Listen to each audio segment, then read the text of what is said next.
Hey folks, so today's review is actually weirdly relevant to me, given that the review title I'd received was from a local dev studio, namely Ontario-based Big Blue Bubble, and their action platformer Foregone.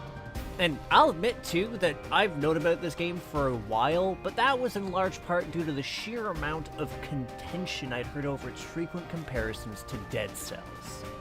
So, today, we'll be setting the record straight and finding out if it warrants all that rancor or if I wind up concluding it's far from foregone. I'm your host, Arlyeon, and let's find out together. It was not so long ago that the gravest threat facing the kingdom of Callaghan was war. In order to overcome this trial, they endlessly innovated, even as the conflict took its toll upon the countryside. Ultimately, they prevailed with the aid of the Arbiter Project, a super soldier program that spawned you, the strongest amongst the Arbiters. Unfortunately, even your enhanced nature can do little to stave off what followed. The Harrow, a vile infection that mutates the living and revives the dead, whose rapid encroachment set the already precarious nation upon the brink of utter collapse. Now racing against the clock, the Arbiter finds herself on a quest to find and slay the Harrow's source, all while left to contend with both the remnants of Callaghan's wartime efforts and her own memories. Anyways, that gets the summary out of the way, so let's break down the execution. Foregone's story is primarily told through the protagonist narrating her journey, alongside supplemental information provided by the collectible lore items. Impact-wise, it's alright. Overall, while the Arbiter's dialogue does provide context to the game, the bigger reveals tend to be fairly predictable, which takes a fair amount of wind out of its minimalist storytelling style. Frankly, I think I enjoyed the lore collectibles more. Still, the endings aren't too shabby, which, yes, plural, though it's more the sum of a binary choice right at the finale, and there's absolutely nothing stopping you from just reloading and seeing the other one. That said, while Foregone fell a bit flat for me narratively, I was a bit more keen on its gameplay, which I feel completely friggin' obliged to say is distinct enough from Dead Cells that it really doesn't warrant being called a Dead Cells clone. I'm actually a little bit boggled at the people who've made that claim, even now, especially given it's not even trying to be.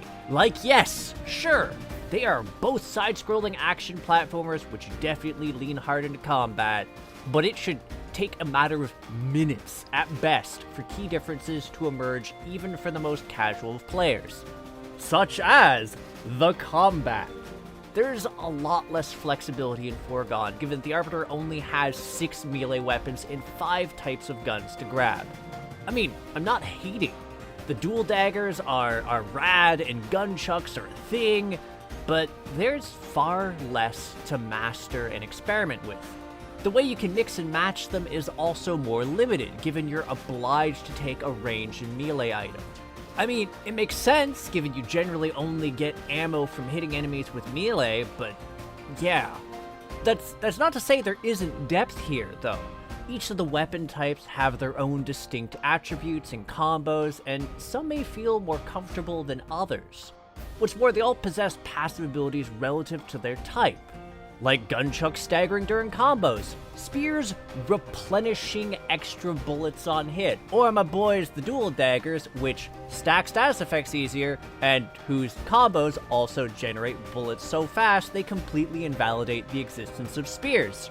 Also, the guns have their own nifty nuances, though the shotgun's ability to just stun and the bow's ability to pierce wound up making them the mainstays in my arsenal, so I'm not even going to bother talking about the rest. But, you know, if you've been keeping your eyes out peeling the screen, you've probably noticed that there's not really an Estus Flask proxy here. I mean, yes, there is a skill that allows you to heal, but it's entirely optional to bring this with you into levels, and frankly, as the game progressed, I ended up avoiding it. I had other abilities to choose from, especially since I could only have 2 of them with me and was generally limited to swapping them around outside of stages. There's just so many other better synergies to play around with, but we'll get into that. For now, I just really want to hammer this other point home. Foregone isn't a roguelike. Like, that is a central theme to Dead Cells. And there is no procedural generation involved in any of Foregone's stages. There is literally nothing stopping you from memorizing its layouts in order to plot the ideal path forward, or to take note of anything sketchy that stands on your mind, given that you'll occasionally come across areas which you'll be unable to explore during your first visit to a stage. Because, yeah, there's a little bit of backtracking involved in this game, given that after you beat up certain key bosses, you'll be granted a movement-oriented ability from them, like an air dash, a ground pound, and a wall cling. You know, those normal Metroidvania-ish abilities. And the secrets that you will uncover with these are generally just small nooks or challenge rooms with neat gear in them, or even more valuable permanent boost to one of your active abilities.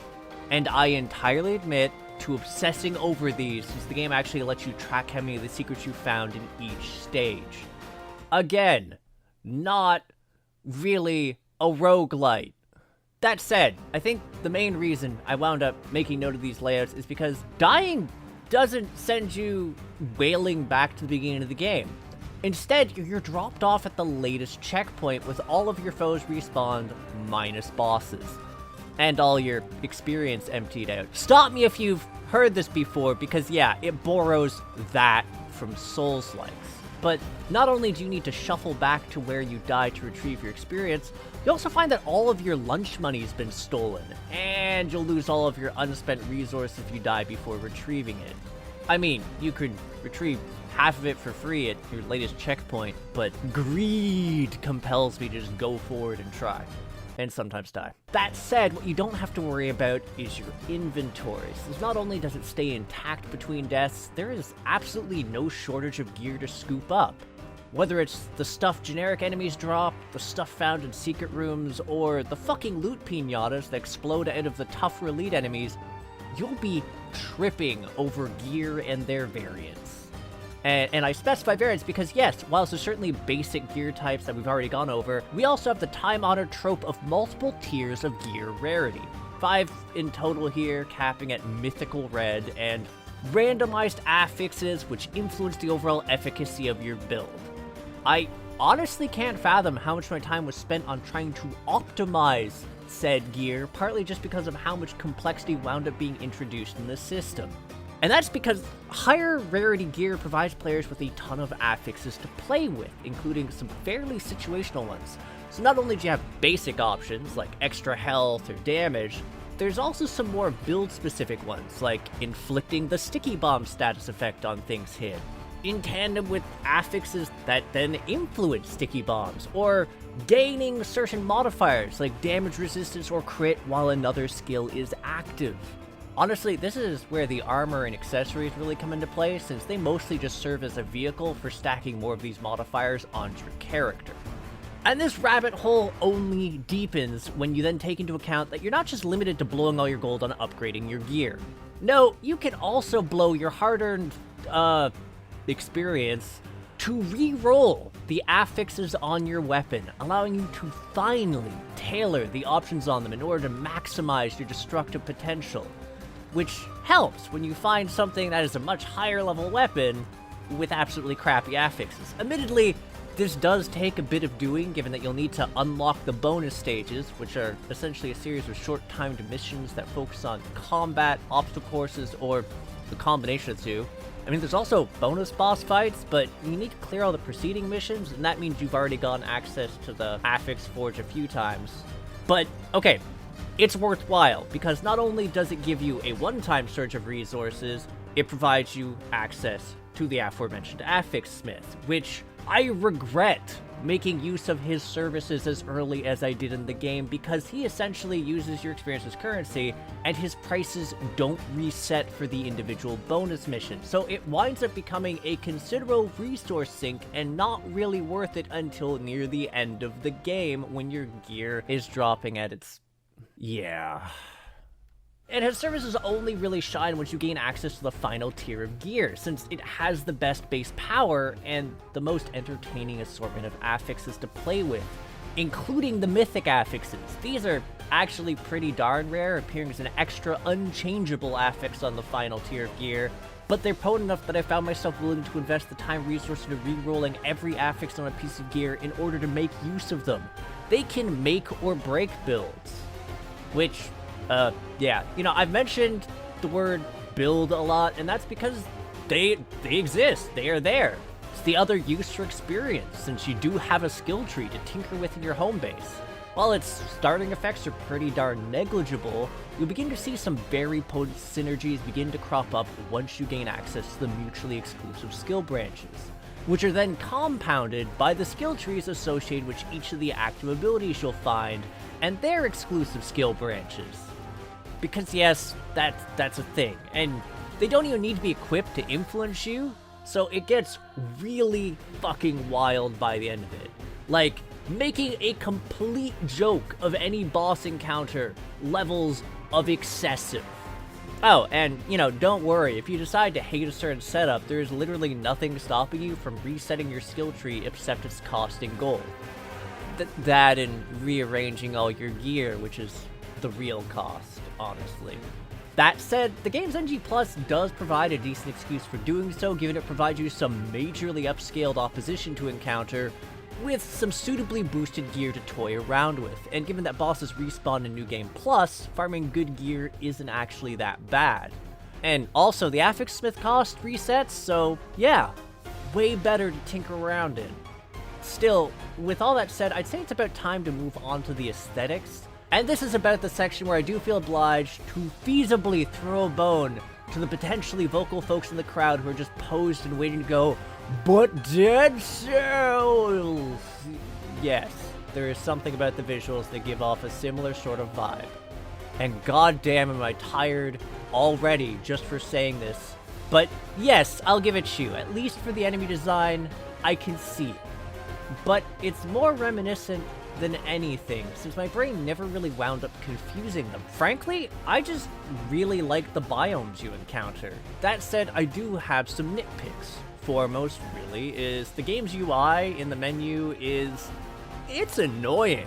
Whilst it's nice it allows me to see things like the overall strength of status effects, I was far more annoyed by the game's inability to showcase its calculations for things like crit hit and damage, which to this day I still think is off. That, and it also doesn't correctly display the damage of effects or certain powers, such as the speed and attack boost values of Overload not adjusting when you find power-ups. It's just fucking annoying. Not even gonna mince words about that.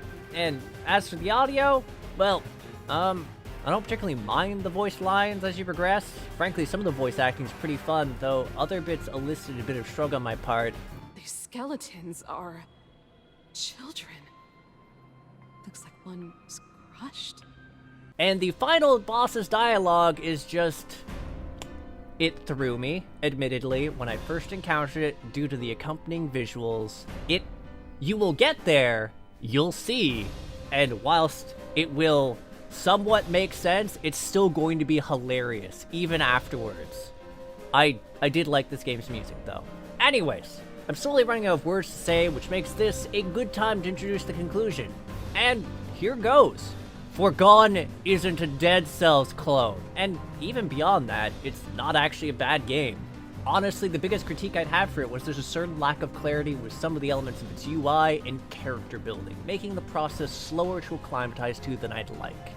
That and it just takes a little while for it to take off the training wheels and really get you into the swing of fleshing out the Arbiter and making her feel like your own character. That said, once things get going, I had a blast. Ripping through its various stages and seeking out every secret they held, and just, yeah, I actually found myself far more invested in the character crafting side of things than I expected, to the point that I sort of felt like I'd broken things in my favor by the end of it.